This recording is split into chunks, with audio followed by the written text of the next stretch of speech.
Thank you so much, guys. It's nice to have you, to see some familiar faces and also some new ones. Please, for the ones at the end, come back. I know we are the last panel, but trust us, we're going to make it really fun. Before we start, and I have a lot of questions for you, I wanted to give a short intro about myself, ourselves, and also Amin, and last but not least, of Louis, who is not with us today, but people will understand the joke in a few minutes. I'm Thomas Bigalli, I'm partner at Plug and Play in Europe, Middle East, and Africa. Plug and Play, we are on one side, one of the most active early-stage VC in the world. We back 2% of the world's unicorns. And on the other side, we are the largest open innovation platform, where we support 600 of the large corporations and governmental institutions to innovate. So here in Spain, for instance, think about Sanitas, CaixaBank, think about the city of Madrid. We help those boost their innovation capabilities. And as a VC, we are also really lucky to back some of the sharpest minds in this world. And we have many success stories, and here is one with me. We were one of the first investors, but Amin also became a really close friend of mine. Less than 3 months ago, he was at my wedding in Mexico, just so you know. So it says a lot. We didn't know we would be here today on stage. And then they asked us, do you want an MC? We said, of course not. We're going to do the role ourselves. So thank you so much for joining us. I'm so glad. And that's going to be epic and great memories for us. Maybe after giving a short intro about myself, I think the audience would like to learn more about you and SporeBio. Hello, everybody. My name is Amin. I'm the co-founder and CEO of SporeBio. I spent all my life working in manufacturing, specifically food and beverage manufacturing. I lived a major issue 3 years ago that I'm sure we're going to talk about a bit later. And since then, I'm spending all my time and energy solving this massive issue about microbiology testing. And a few words about SporeBio. Today, we're a bit more than 70 people based in Paris and New York. We have raised a bit more than 40 million euros in total. And we're working with some of the biggest food and beverage and pharma and cosmetic manufacturers all around the world. And before speaking about Louis, who you are all excited to learn more about, Amin is really humble. But actually, SporeBio is one of the fastest deep tech, biotech, hardware growing company in the world, just so you know. So, the space of hardware companies is already really hard to crack, being deep tech and biotech as well. But to commercialize in 3 years a solution like this and raise with some of the best VCs in the world says a lot about, how successful they are. So wanted also to, maybe you don't want to flex too much, but I'm here to put everyone on the same page. Last but not least, so Louis is not here, but I guess a lot of people would like to learn more about our dear friend. Do you want to say a bit more about it? If you go to any food and beverage, pharma, or cosmetic factory, we need to make sure that the products we're consuming are not contaminated by bacteria. I'm sure you've heard about Salmonella, Listeria, E. coli. That happens a lot. Today, we use a really old technology called the Petri dish. It has been invented 150 years ago, and we basically grow the bacteria for several days. And while we're waiting that the bacteria is growing, we don't know what's happening in the factory, and we might ship products that are contaminated. At SporeBio, we built a proprietary technology that we have developed for the last 3 years called Louis. That is the first technology that can detect, quantify, and identify bacteria in 10 minutes instead of several days with the same level of reliability than traditional methods. And after 3 years of intense iteration and R&D, we have just validated the technology following the Pharmacopoeia standards, being the biggest regulatory validation in our space. So you can imagine that all of the food, beverages, pharmaceutical or cosmetic companies, they need to do those tests. You cannot put a product on the market without doing those tests, which takes like 5 days. So thanks to the technology of Amin, they can do it in like less than a day. So you save 5 days of stock, which represents like millions of saving for them, right? Here is the monetary value proposition that's so good. But maybe tell them why Louis, because I think they don't know, right? And that's the fun part of it. Yeah, so the field that we're doing is microbiology, and in Europe we're actually the first scientists that have been studied microbiology with a name that I'm sure you know, Louis Pasteur. And the technology that we have been building was at Institut Pasteur, that were really close, and it was kind of a nice, I would say, tribute of course. to our friends from Louis Pasteur that were gently trying to replace, but while respecting him, obviously. No, of course. Louis Pasteur is a really famous person in this scene. And maybe, I mean, that would be funny to say as well, but Amin was in a Versailles Castle, representing one of the most successful French startups recently, and you know that the kings of France were the Louis as well. So it was quite a funny story. Maybe to inspire even more the room, it's already hard to be an entrepreneur. It's even harder in tech because you need to go super fast. But to do it in the field that you pick, God bless.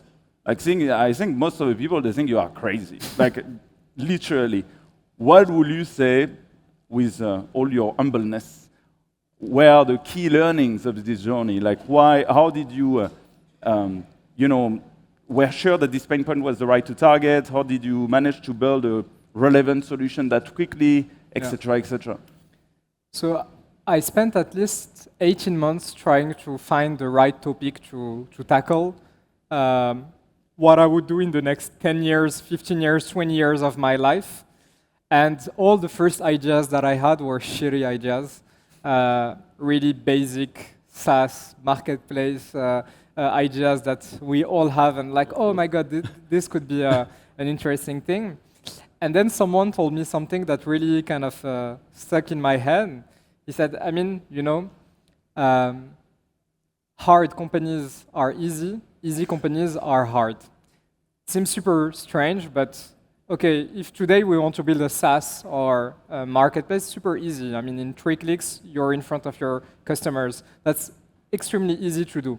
But actually scaling it and making it successful is super hard because it's easy, it's super crowded, everyone can do that, and then to be the outstanding solution is extremely, extremely hard.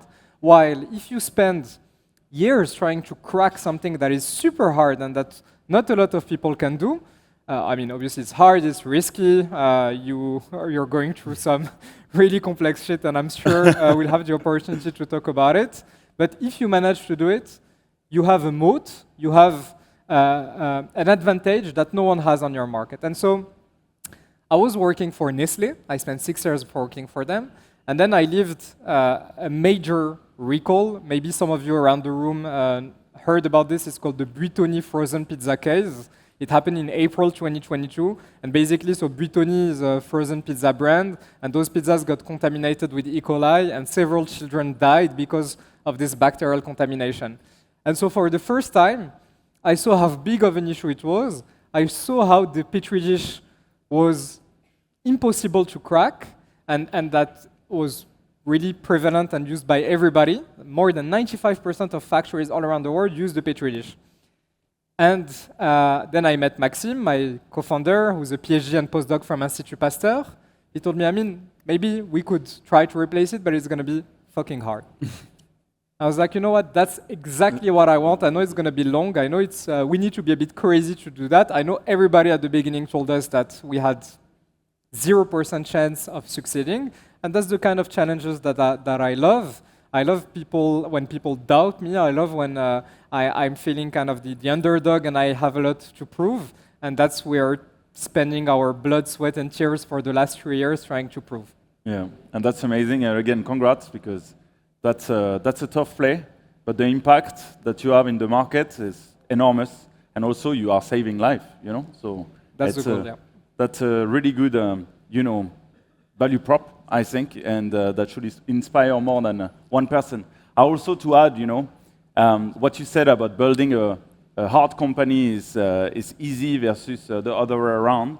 The momentum never has been that good to build deep tech companies, because technical founders like Amin, 10 years ago or 15 years ago, when they wanted to launch a startup, it was the omni-channel trends.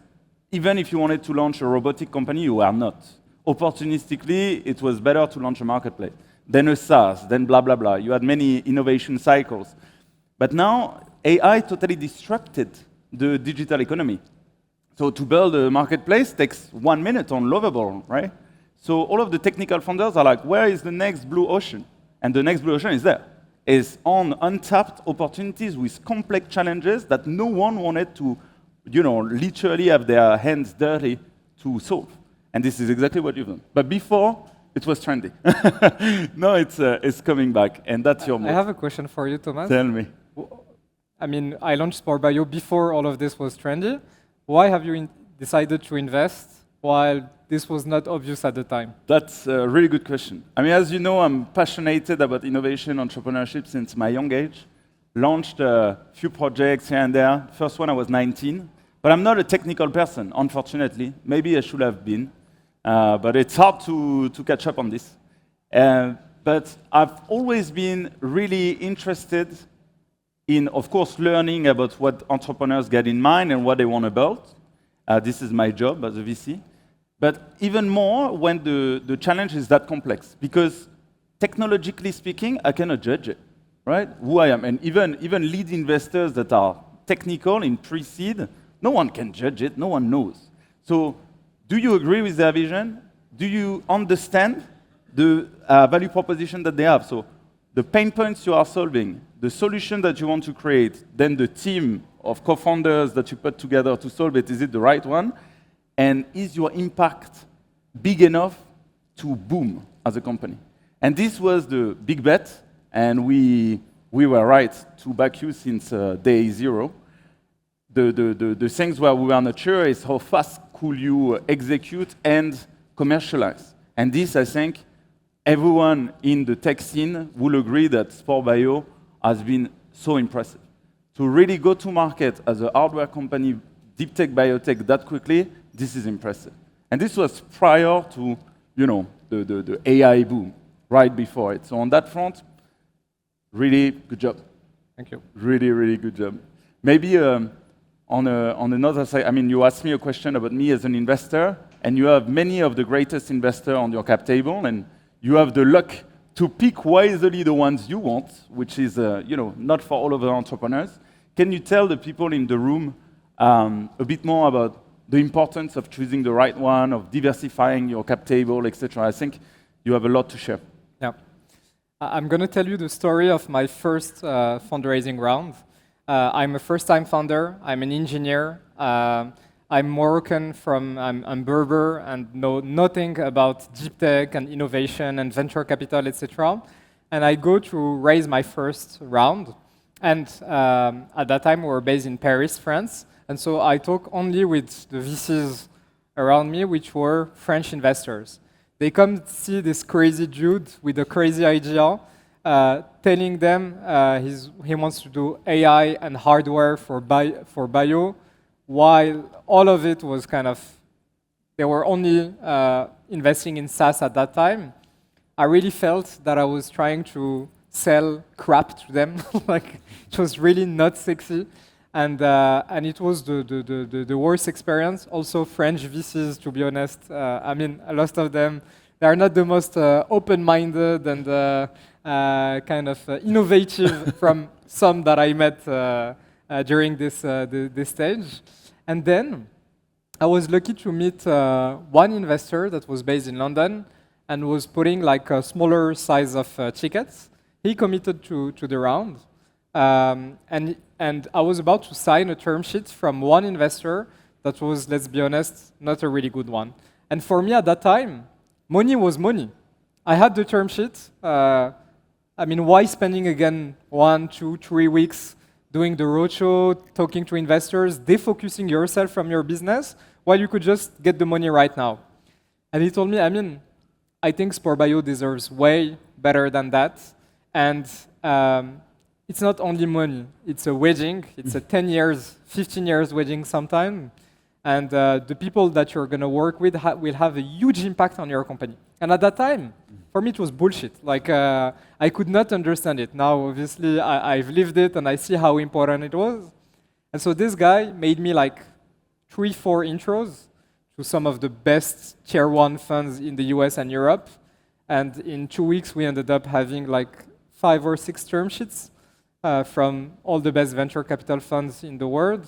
And that's where the round started getting hot. And as you said, the the power laws kind of change, and I realized that it was really important, one, to have someone that deeply understands our vision, which is not something obvious. Imagine having on your cap table and on your board someone that will push you to, I don't know, commercialize too soon while the technology is not ready, or, to have the level of velocity that we had to take a lot of risks, and I had a board with people that were 100% aligned on the level of risk that we were taking, and that's super important.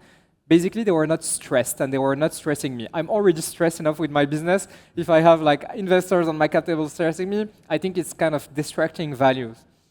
And the second thing is the value add and the grind that some investors can add. I'm going to tell you a story about Thomas. He arrived. I'm scared. He arrived a bit late to the round, like, not at the beginning. And so it was at the moment it was starting to get interesting, and so the round was already oversubscribed. And he was trying to pitch me a plug and play. And Our strong value proposition. yes.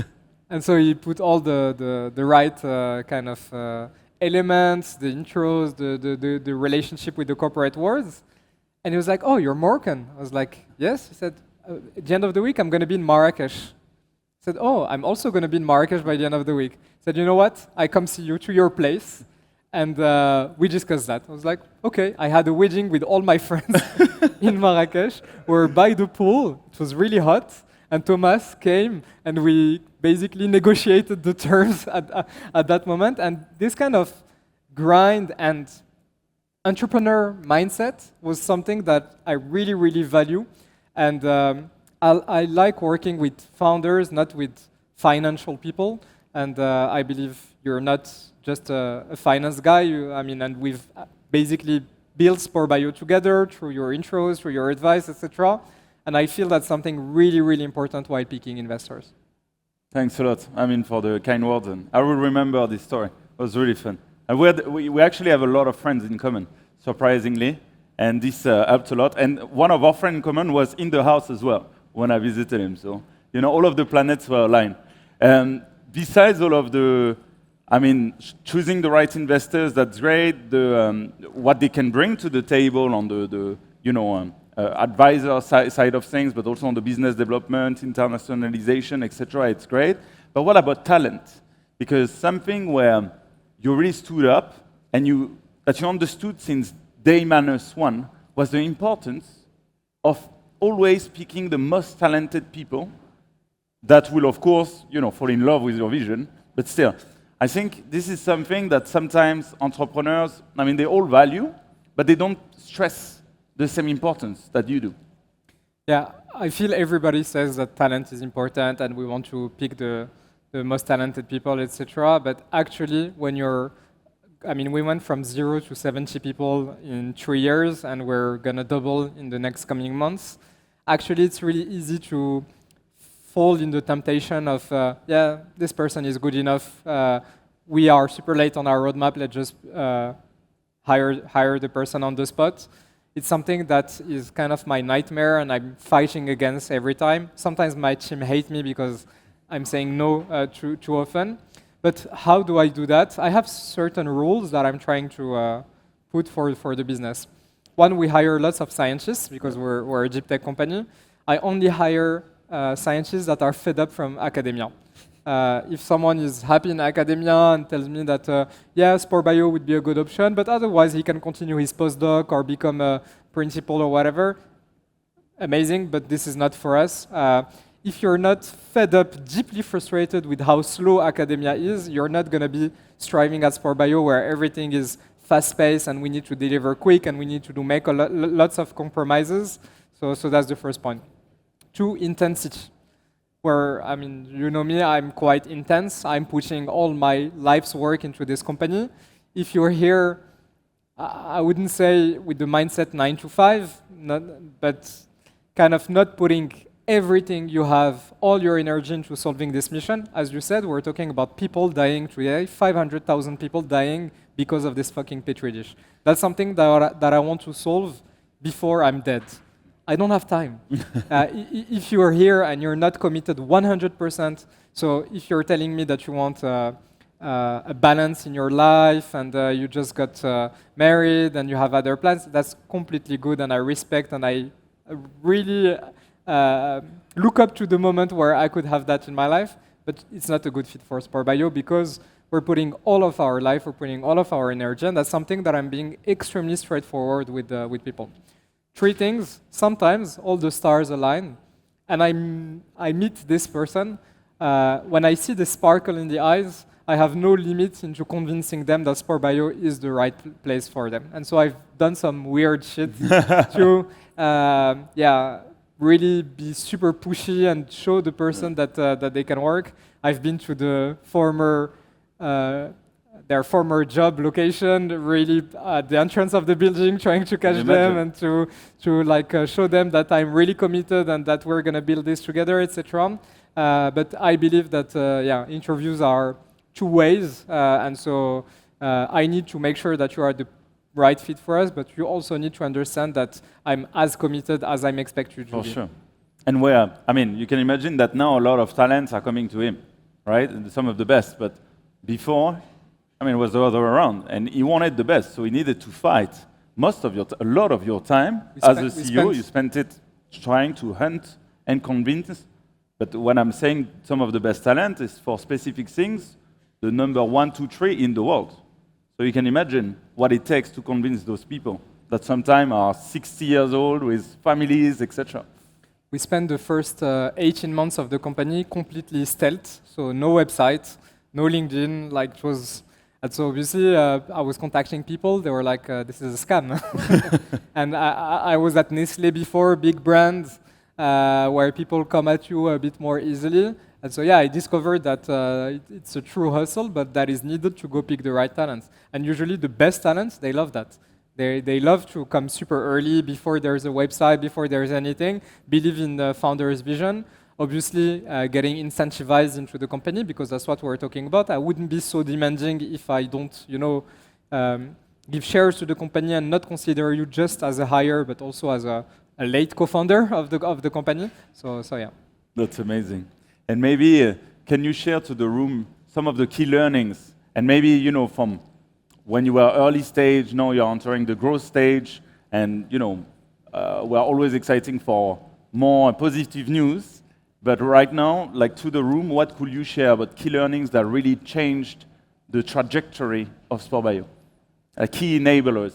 Yeah, I heard really quickly what the last panel was saying. Europe needs more ambition, etc. I completely agree with that. You cannot imagine how many amazing European deep tech companies I've met with incredible technologies, but that when they write their roadmaps, when they write their business plan, they are kind of putting themselves the own limit of what they can achieve, trying to be conservative, and the reality is that 99.9% of the roadmaps and the business plan will never happen because that's life and because it's complex. But I can tell you that the one that you're writing, you will never overachieve them, So basically, if you're putting a really conservative one, you're capping the limit of your ambition.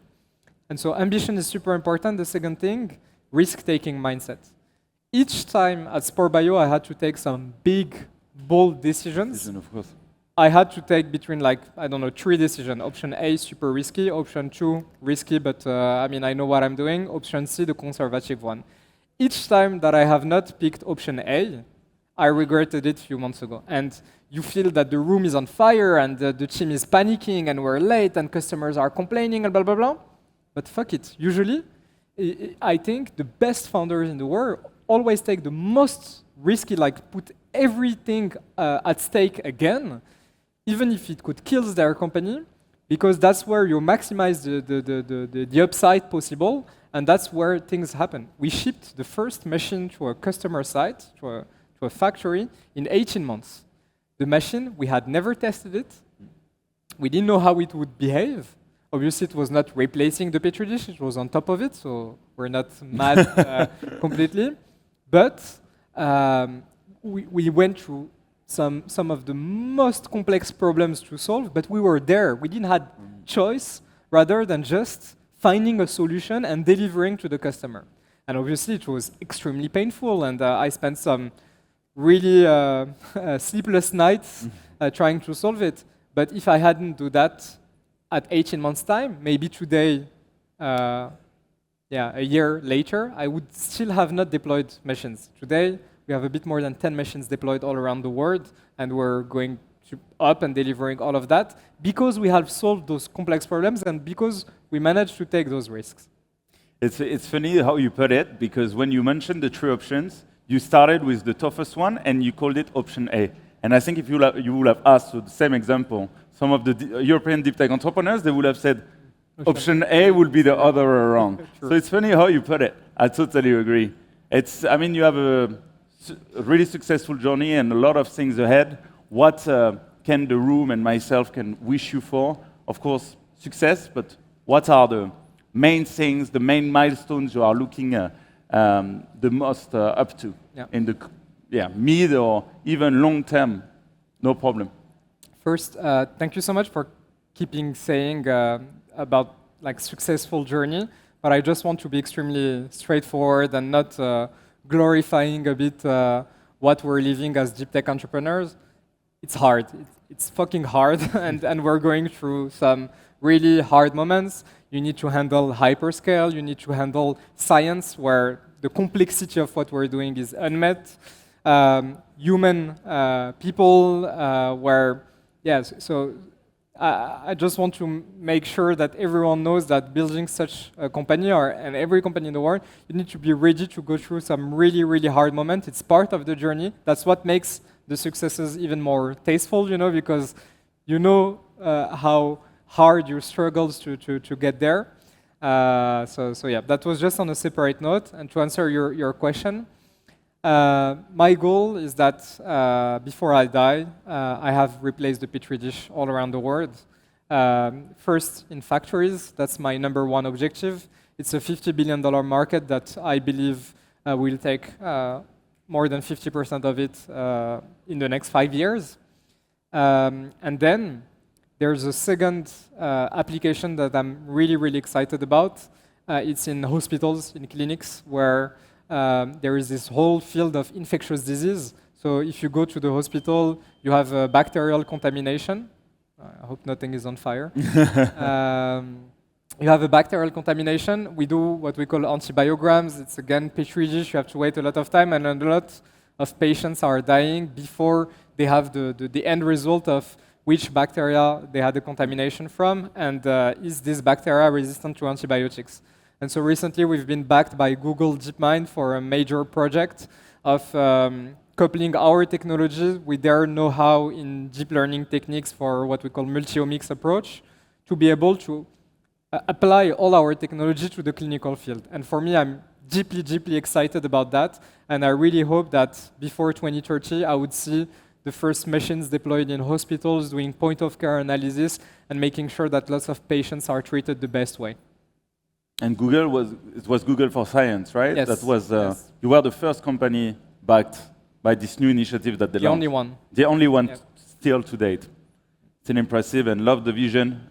Saving life is always what matters the most in the world. And if you can, on top of saving life, help people to have a, to build their own by having a great salary and building their family, that's amazing. I hope you will have more and more employees as well as you grow. Thank you so much, Amin. Thank you, it's Thomas. great to have you here and on Drums of quality time on stage. First time we're together on stage, so this is memorable for us, and to always more together. Thank you so much.